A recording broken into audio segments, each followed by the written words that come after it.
And we round out our series here today looking at Jim Bowden's gradings from the trading season for each team across Major League Baseball. The division that we'll be looking at today and analyzing is the National League West. So let's get into it.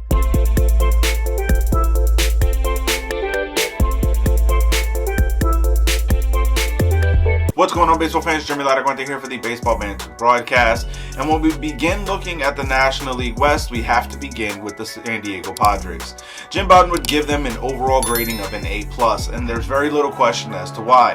Juan Soto, Josh Bell, Josh Hader. This is a absolutely phenomenal trading season for the San Diego Padres. They were not going to be outshined and outdone by the Dodgers as they were in the previous season of 2021 when they would lose out on Max Scherzer. The San Diego Padres and their GM AJ Preller was not going to be outdone.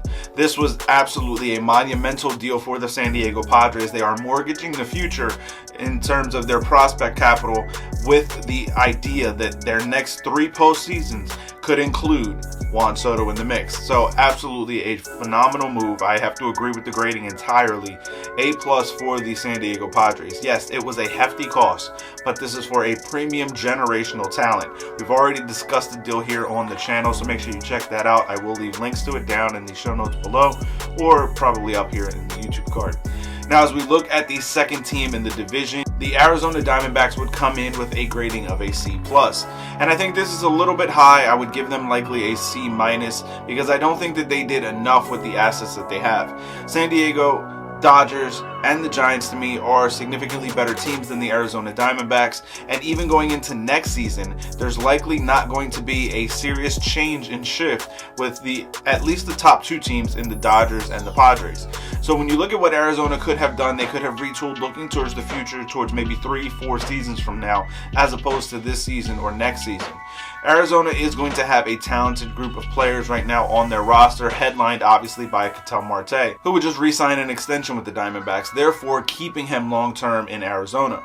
And that to me is part of the reason why they didn't really trade off a whole lot of their assets. But I think that when you look at this division honestly and fairly, the Diamondbacks are likely not going to really be able to compete with the Dodgers and the Padres. So trading away more of their potentially valuable players and assets could have spurned a much more quicker turnaround for the Arizona Diamondbacks over the next coming 3 to 4 seasons.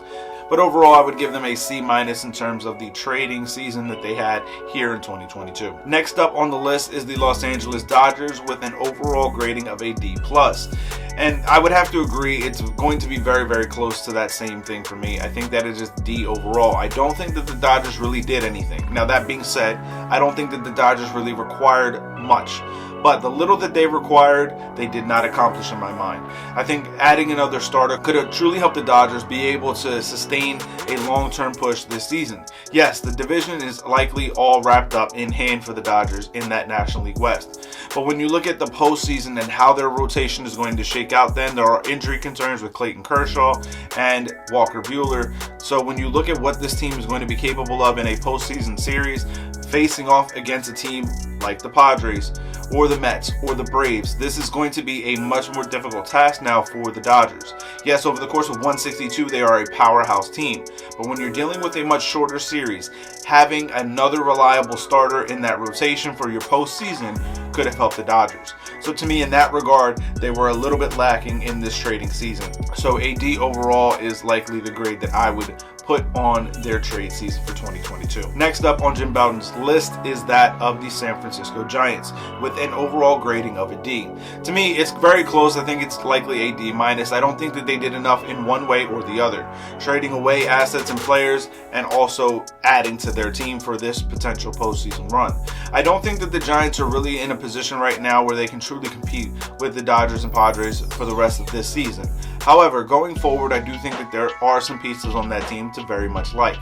I think that had the Giants been a little bit more aggressive in either shopping their players or going after to try to bring more guys in, they could have had a much more clearer picture in 2022, but more so in 2023. Right now, I think there's a lot of uncertainty in what direction the San Francisco Giants are going to head.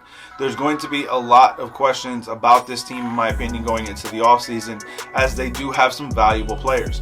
They were listening to different deals for Carlos Rodon and Jock Peterson. So it is going to be interesting to see how this offseason shakes out for the Giants. But in terms of their grading for their 2022 trading season, I would give it a D-. And now we round out this series and this division with the Colorado Rockies, who received an overall grade of an F. And I completely agree. The Colorado Rockies did absolutely nothing to bolster their team or to improve their chances for the future in terms of prospect capital. I think when you look at the Rockies, they're in such a convoluted and confusing place as an organization and as a franchise that no one in their fan base has any idea or any kind of sense of what this team is actually doing. I think that when you look at what the Rockies could be, they should be a much better team. Going after a player like Kris Bryant, something we covered this past offseason when that deal went down, as a confusing move for the Colorado Rockies. I don't think that they were in a position yet to really be competing. And yes, a talent like Kris Bryant can help. However, I don't think that Kris Bryant is the game-changing piece that was going to turn around this Rockies franchise. I think that when you look at what the Rockies have done over these last several years, trading away Nolan Arenado, not re-signing Trevor Story, what they did with Troy Tulowitzki and trading him away years ago, there's just a lot of unknown and confusion with this franchise. They're very much in the same regard in my mind as the Miami Marlins, who are constantly building up these contending teams and trading everything away, similar to the Oakland A's. And I think that when you look at Colorado this season, they could have done more, but their biggest notable move at the trading deadline was to sign Daniel Bard to an extension. But when you look at what this division is, what this team is, this is very much a understated nothingness of a trading season. So an overall grading of an F absolutely applies. But I want to hear from you guys. Let me know your thoughts, your feelings on this down in the comment section below. What are your feelings on the overall gradings by Jim Bowden or myself here on these teams throughout the Major League Baseball landscape? Let me know your thoughts, your feelings on this down in the comment section below, or find me over on Twitter at JLaracuente19 to keep the conversation rolling. As always, keep it locked into the entire JLMG family with WeSibs, the Grain and Geek Show, and of course here on the Baseball Banter Broadcast. For sticking around to this point, head over to baseballbanterbroadcast.com. Use the promo code BANTER to save 5% off your order. Keep it locked in all season as we continue to look at the latest news, notes, and my personal thoughts, theories, and opinions on the game of Major League Baseball. Peace.